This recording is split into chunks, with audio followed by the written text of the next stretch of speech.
પપ્પા, જીવન આપણને શું શીખવે છે? તું મને સમજાવશો? તું નાનો માણસ પણ મોટું કામ કરી શકે.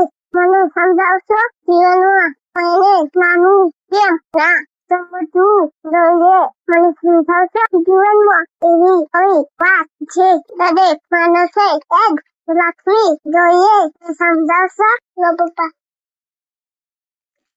આ તો સાંભળ બેટા, કે જહાજોએ ડુબાડી દીધાના દાખલા છે અને તણખલાઓએ તારી દીધાના દાખલા છે.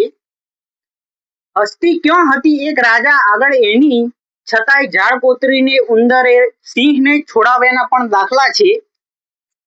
અને છો તાકતવર તમે તો અન્યને કમજોર ના સમજો. રેસમાં કાચબાએ સસલાને હરાવ્યાના પણ દાખલા છે. અને દવાઓ બધી નાકામ થઈ ગઈ મરણ પથારી પર, ત્યારે કોઈની દુઆઓએ અસર દેખાડ્યાના પણ દાખલા છે. અને અમર ક્યાં રહે છે આ જગતમાં કોઈ કાયમ, જેના જન્મના દાખલા છે ને એના મરણનાય દાખલા છે.